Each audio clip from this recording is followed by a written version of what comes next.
First, congratulations, Sheriff-elect Sheridan.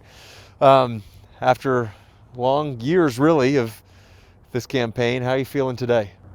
I'm feeling pretty good, a little overwhelmed. It's, like I said, it's been a long road to get here. Let's jump into the future and start looking ahead already. You campaigned on it. Is the Sheriff's Posse coming back? Absolutely. Tent City coming back? Well, we use the word tent city. I don't want to use that anymore because I think it confuses people, but some kind of barracks housing where we separate the working trustees from the regular inmate population that are in hard facilities. And I know Work release, work furlough go with that. And that, I think, is a crime prevention program that we need to make sure we get back. So if somebody gets 5 days in jail, they don't lose their job. Right. And you mentioned it, right? The tent city has the connotation to some folks now, and I know there are folks that didn't vote for you, and I saw in your statement, you're working for them too. Mm-hmm.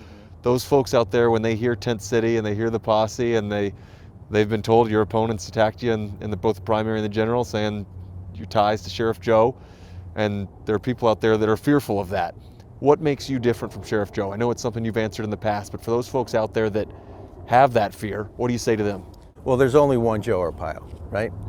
And because I worked for him, doesn't mean that I am Joe Arpaio 2.0, which everybody likes to say these days.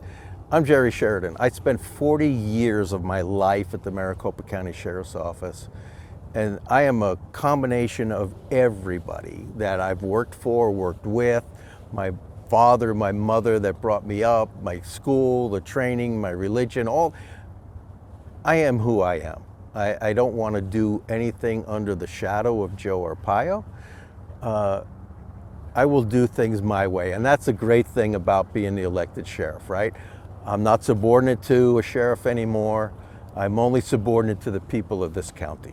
Well, and I guess you'd argue, right? Obviously, you went through some of the Melendrez stuff, and I know you called that a very stressful part of your last time there.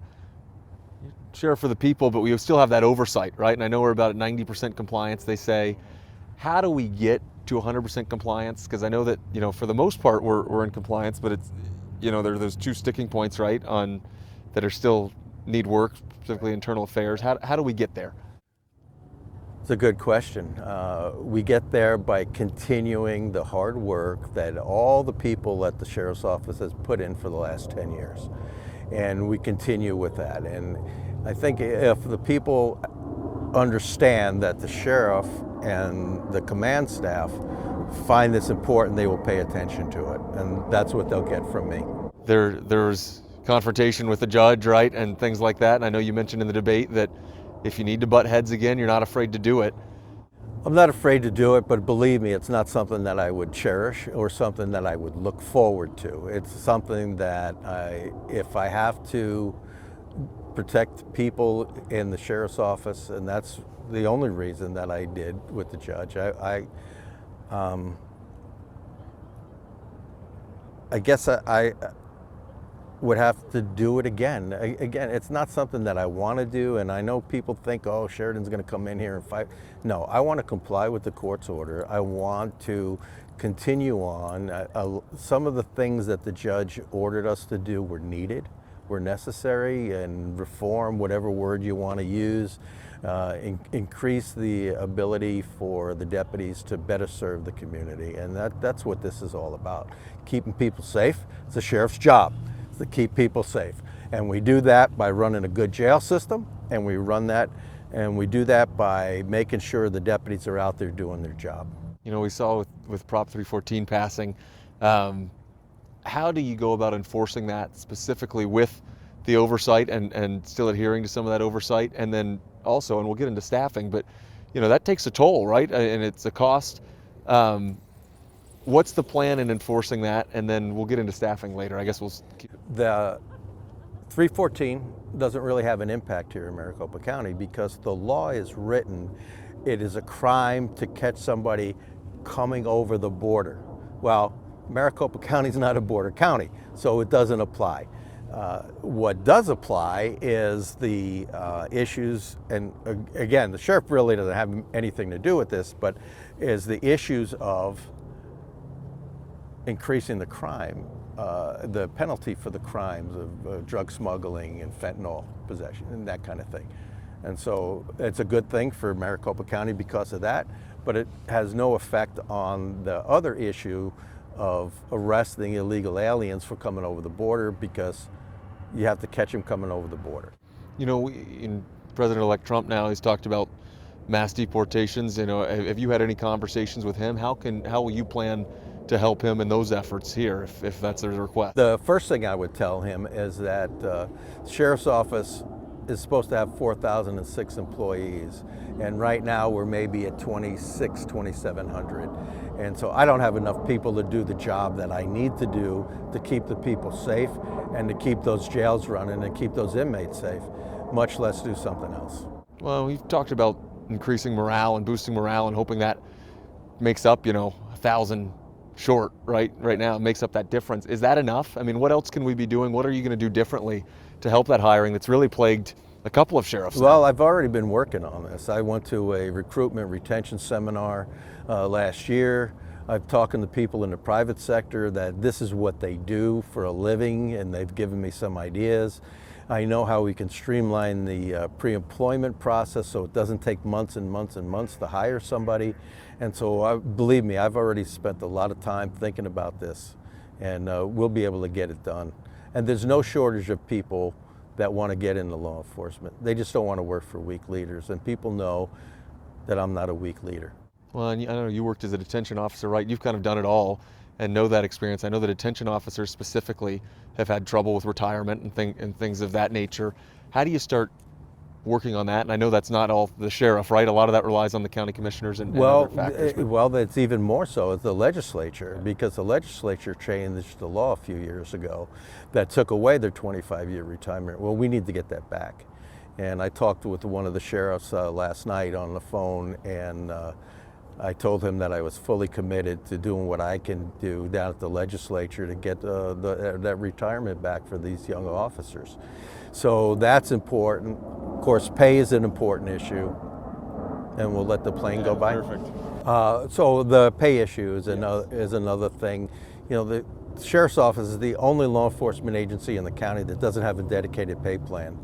So I'll be working with the Board of Supervisors to help initiate that and get the deputies and the detention officers and the civilians the pay they need so they'll stay and keep their job. And is that like the scale system, the tier sit, like after Correct. 10 years? Yeah, okay, right, perfect. Right. Just want to clarify. We have officers and deputies that have worked there in 19 years and are in top pay.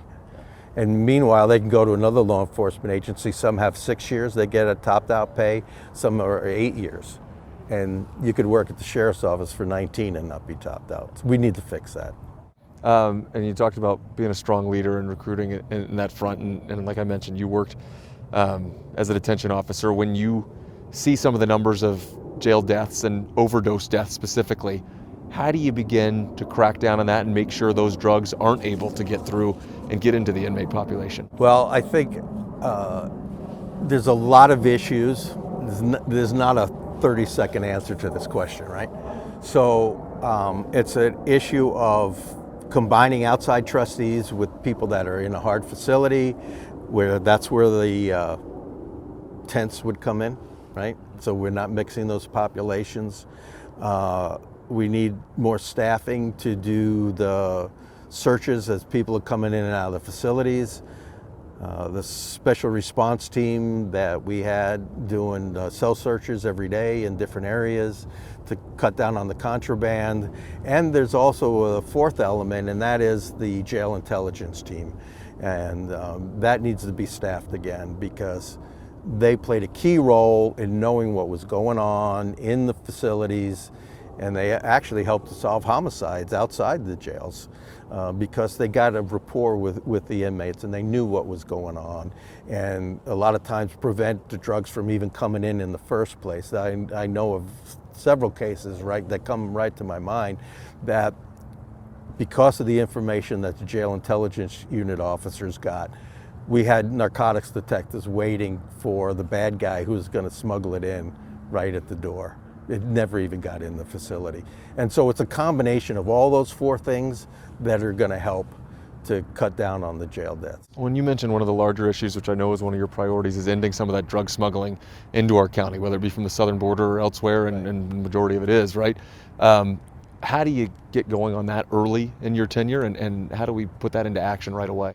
Well, I'm going to start the transition with Sheriff Skinner. I talked to him today, next week, and I'll be able to get a good handle on it and find out where some people are that we can move to put and train and to get some of those detectives back out in the desert again as soon as possible. You know, I know one of the issues that came up at the tail end of the campaign was the Constitutional Sheriffs and Peace Officers Association. I know that we see a snippet of that video of whatever's published online. We're not in that meeting, but I think there were some people that saw that and heard things that scared them a little bit or worried them.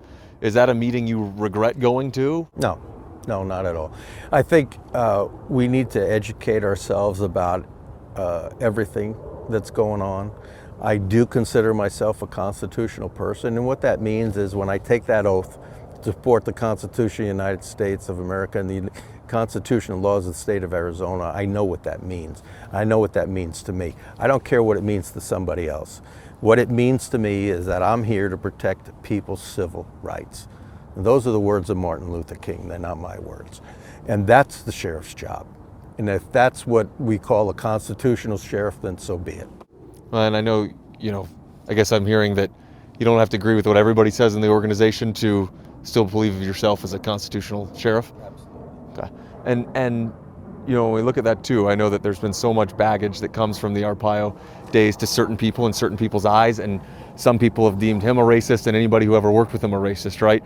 I guess, and I know I've heard you answer it before, Jerry Sheridan a racist? Absolutely not. And profiling, you say, has no place? No, it's illegal.